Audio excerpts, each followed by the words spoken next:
वर्णन आता है कि हमारी इस भूमि के दक्षिण दिशा में 99,000 योजन की ऊंचाई पर यमपुरी, और इसमें 28 प्रकार के नरकों की चर्चा है। एक नरक का नाम है कुंभिपाक नरक। उसमें क्या होता है, बड़ा सा कड़ाहा है, कई हजार लीटर तेल डाला गया है और उसी में जीव को डाल दिया जाता है, गर्मा गर्म तेल में भुन रहा होता है। और आपको बताएं, आपका प्रश्न शायद होगा मन में कि जब ये शरीर यहीं पर समाप्त हो जाती, पंच तत्वों में विलीन हो जाती, फिर वहां किसको सजा मिलती है ना? तो वहां जो शरीर हमें प्राप्त होती, उस शरीर का नाम है भोग शरीर, और वो शरीर लोहे की है। तो अब इस बात से खुश मत हो जाना कि लोहे को क्या दर्द होगा, नहीं, लोहे का शरीर तो है, लेकिन जितना कष्ट इस शरीर को होता है उससे कहीं ज्यादा कष्ट उस शरीर को मिलता है। इस शरीर की एक क्षमता है कि इतना कष्ट ही झेल सकता है, इसके बाद मर जाएगा, पर वो शरीर मरता नहीं है। जब तक आपके पाप रहेंगे आपको उसी में भुगतना ही है, चाहे जितना चिल्लाइए, कराइए, रोइए, कोई फर्क नहीं पड़ने वाला, कोई सुनने वाला नहीं।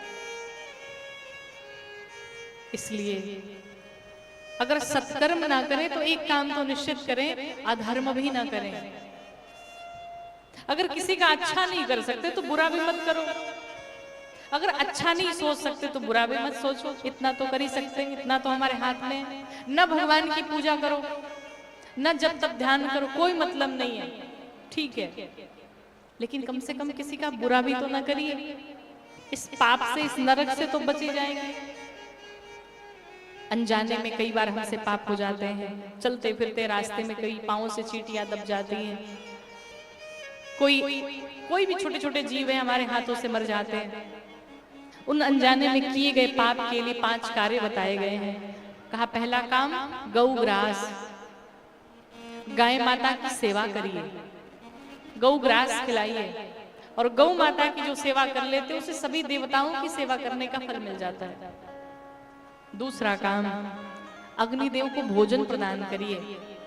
पहले माताएं, या फिर अब भी मुझे लगता है कि जब भी माताएं रोटियां बनाती तो छोटा सा गोला बना के अग्निदेव को समर्पित किया जाता है। दूसरा काम है ये।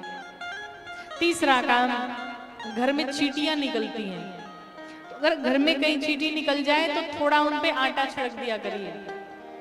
ये सब पहले हमारे बड़े बुजुर्ग किया करते थे, आजकल के जो सब बड़े मॉडर्न बन गए, ये काम करना चाहिए।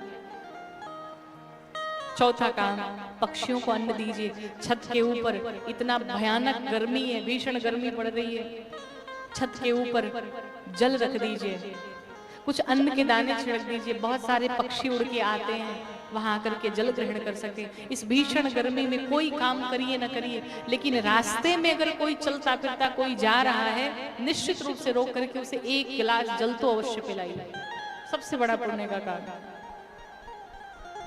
मछलियों को भोजन, ये 5 काम करने से जो हमारे अनजाने में किए गए पाप होते हैं वो कट जाते हैं, क्षम्य हो जाते हैं। बोलो वृंदावन बिहारी लाल की।